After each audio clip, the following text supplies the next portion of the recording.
La columna a cargo de Laura Croft, como cada martes, ya aquí en la segunda hora del programa. Laura, buenas tardes, ¿cómo va? Bien, ¿cómo andan ustedes? Bien, muy tranqui. Tranquilo, Acá. yo muy tranquila porque hoy me fui a hacer masajes con la reflexóloga Sasha Wojcicki y le digo que es muy recomendable. ¿Sí? Sí. Muy bien. Y recomendable los cursos también, ¿no? También. Vamos a irnos fuera del espacio. Recomendable los cursos, sí. Tenemos gente que hizo esos cursos y que Sí, está muy bueno. muy contentas están. Ayer justamente hablamos con Mateo Grandío, un integrante de la Federación de Estudiantes Secundarios aquí en Bariloche. Están ahí batallando nada más para que en realidad se regularice el boleto estudiantil. Digo esto porque el tema Sí. de este espacio tuyo es el movimiento estudiantil en Bariloche en los años 80 y 90. Sí, justamente al Dan cuenta de una edad ahí. ¡buah! Me tiraste el 4.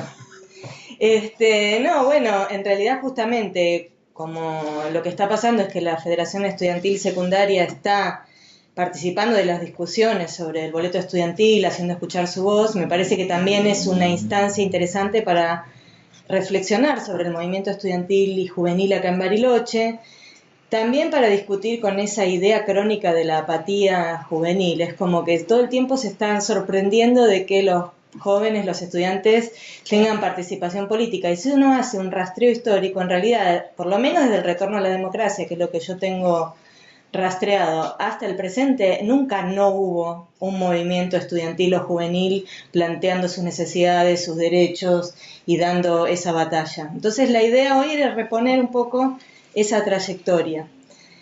Y la repongo a partir de una pequeña investigación que hice yo, yendo a la hemeroteca del diario Río Negro en General Roca, haciendo investigación de archivo, a partir de mi propia experiencia personal como militante estudiantil en Bariloche a principios de la década del 90, y también algunas entrevistas en profundidad que hice con militantes que participaron en los distintos momentos, en los distintos procesos que se fueron dando.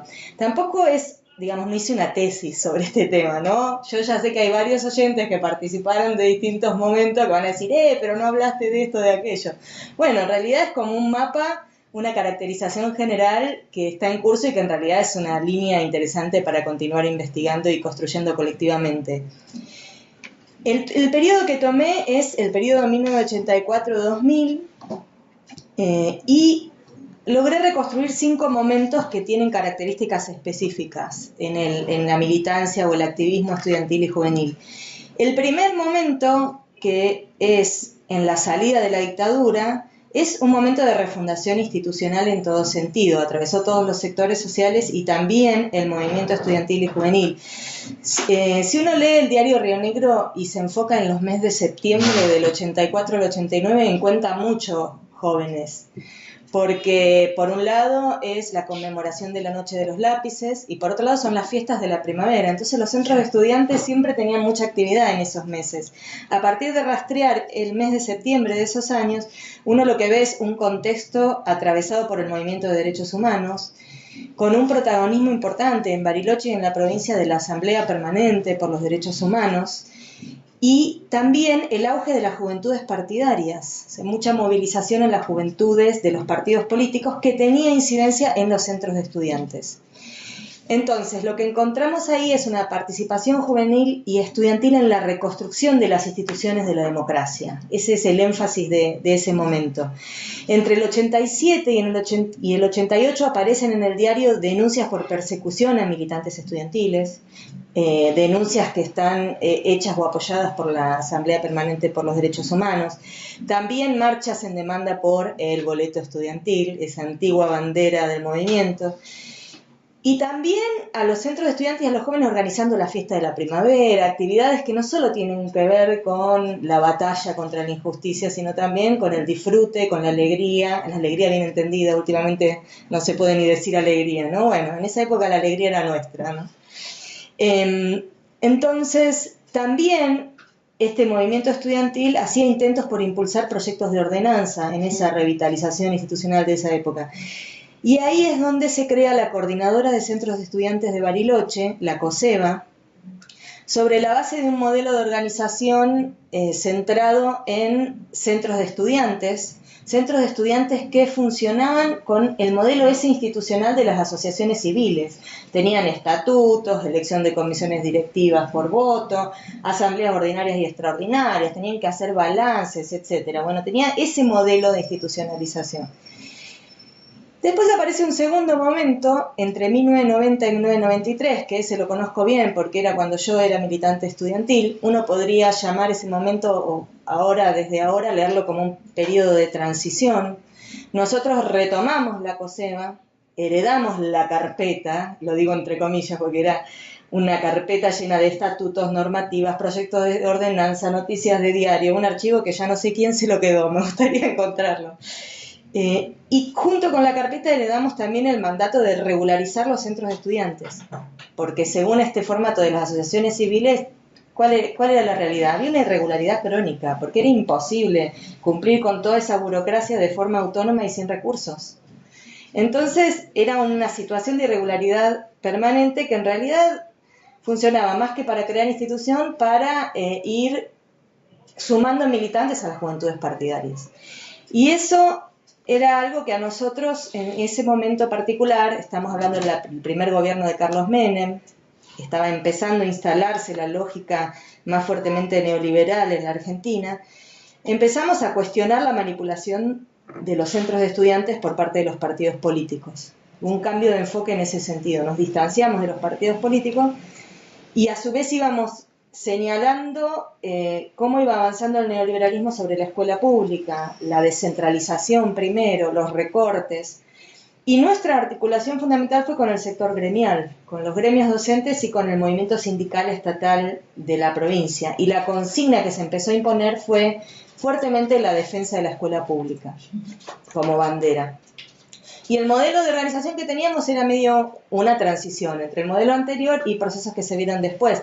Mantuvimos un poco esos rasgos institucionales heredados, pero, por ejemplo, hacíamos modificaciones para evitar ser manipulados por los partidos políticos, entonces teníamos comisiones directivas rotativas, íbamos armando esos híbridos. Y al mismo tiempo también mantuvimos el diálogo con el Consejo Deliberante para empujar proyectos de ordenanza que ya estaban en esa carpeta, y a su vez nos manifestábamos en la calle para que eso se lograra. Y fue así que en el año 93 se logró la primera ordenanza que generaba un boleto estudiantil que era el 50% del boleto mínimo. Y en ese momento era casi impensable que lo podríamos conseguir. Fíjense dónde estamos ahora.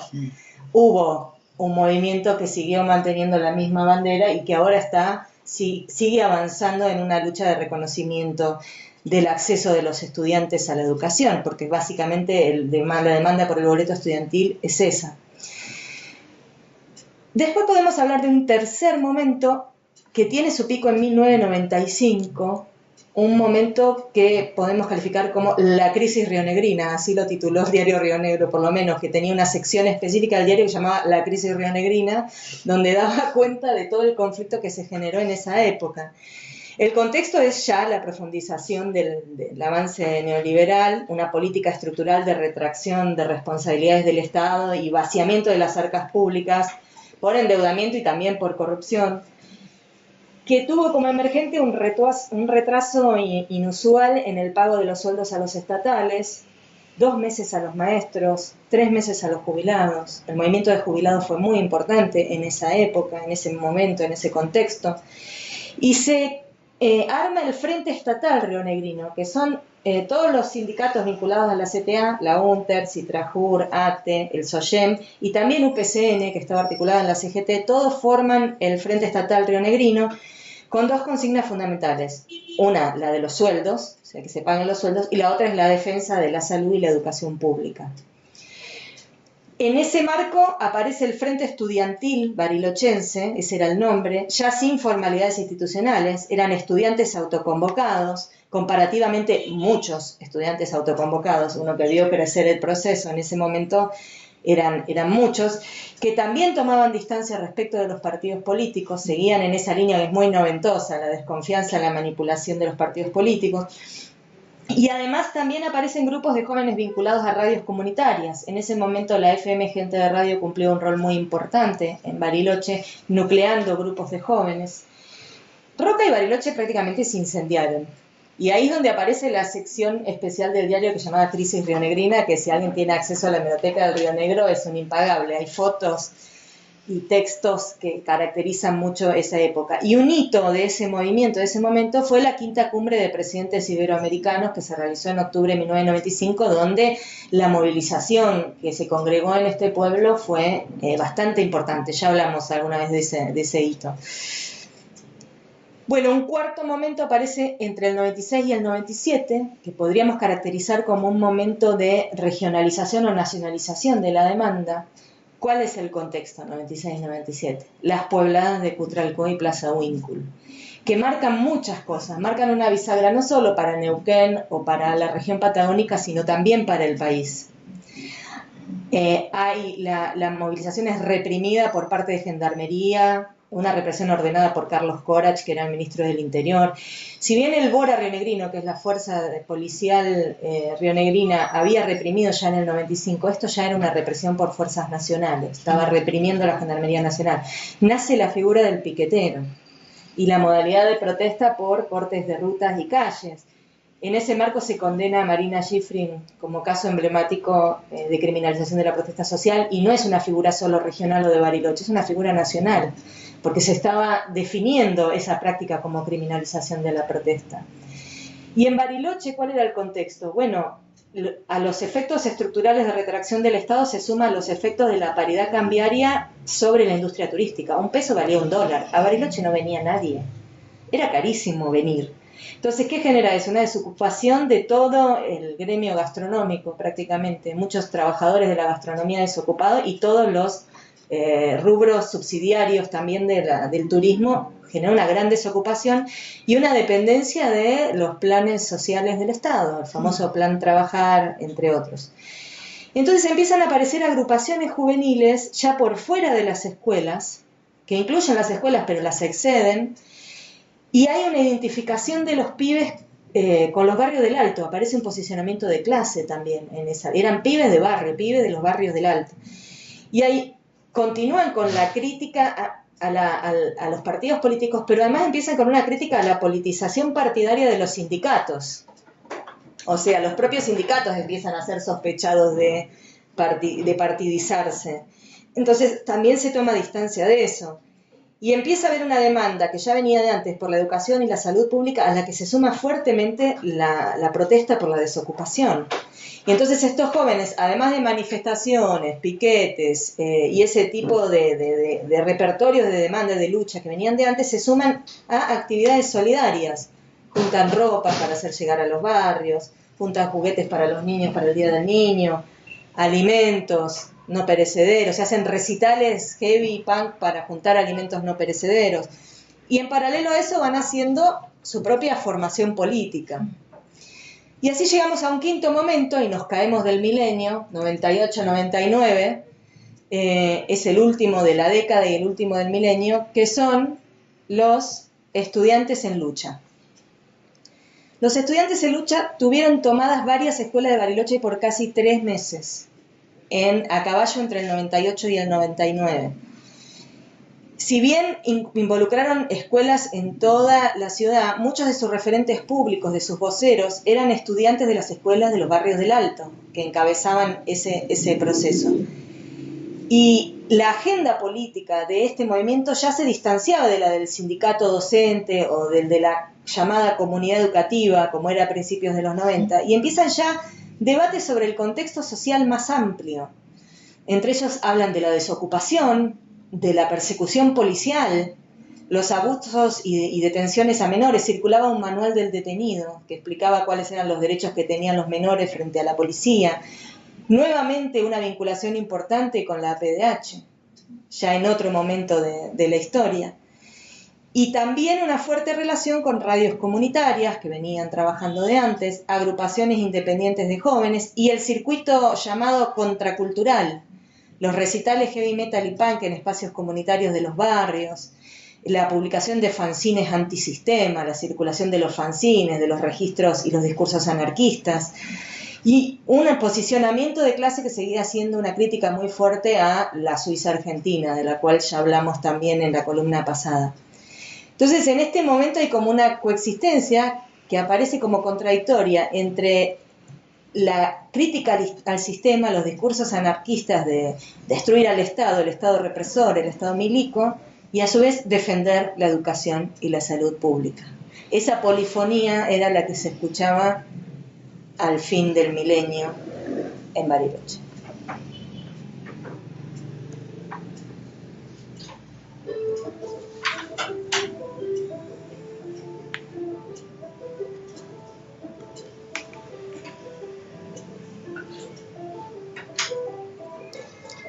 Laura Croft, y en esta ocasión el movimiento estudiantil en Bariloche en los 80 y en los 90. Yo pensaba, ¿cómo era digamos, había representación, buena representación, digo, en números y en esa época, y cómo se manejaban con eso de la antipolítica en los 90? Te digo porque ayer le hablaba con Mateo y dice, bueno, nosotros en la FES de 33 escuelas tenemos 6 escuelas forman parte. Digo, es mínima, vos decís, si bien es cierto que siempre existió un movimiento estudiantil en cualquier lugar, lo concreto es que a veces era poca la representación, por ahí algunas demandas similares, digo, pero ¿cómo era en Bariloche en esa época? Digo, a principios de los 90, que la tenía más escaneada yo, le íbamos ganando en porcentaje a la FES, porque había 10 escuelas públicas y nosotros teníamos 7.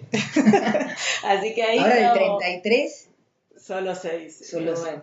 Pero yo tengo entendido que la FES también trabaja con las escuelas privadas, que era algo que nosotros no abordábamos. Nosotros trabajábamos solo con la escuela pública y ese era el lugar de movilización. Si uno hiciera una historia del siglo XXI, ya el proceso de movilización de las escuelas privadas tendría que empezar a ser incorporado en el análisis. Y yo creo que lo que nosotros decíamos en ese primer momento era: nosotros somos políticos, lo que no somos es partidarios. Y aparecía como una fuerte demonización de la política partidaria, cosa que yo creo que, por lo menos en los últimos 5 o 6 años, dejó de estar tan demonizada esa militancia. No digo la última década, porque todavía a principios del kirchnerismo había una demonización fuerte de la militancia partidaria. Pero yo creo que en esa década de los 90, donde de la mano de era fuerte, digo, el movimiento, porque, digamos, ahora incluso se va a reformar la escuela en Río Negro, y uno de los puntos es como la obligación que cada escuela tenga su centro de estudiantes. Digo, te viene por arriba, por la vía institucional, que cada escuela tenga un centro de estudiantes. Yo creo que uno puede medir la fuerza de los movimientos en los resultados que va consiguiendo a lo largo del tiempo. El movimiento del siglo XXI logró bajar el boleto estudiantil a 0. Eso es una reivindicación importantísima de este periodo. Y nosotros tenemos que pensarlo en esos términos también. ¿Hasta qué punto se dan las estrategias políticas necesarias y se tiene la fuerza como para lograr banderas históricas que se vienen defendiendo? Siempre vivo entonces el movimiento. Por supuesto, y aguanten los pibes. Laura Croft, como siempre, muchas gracias. Nos vamos a reencontrar en 7 días.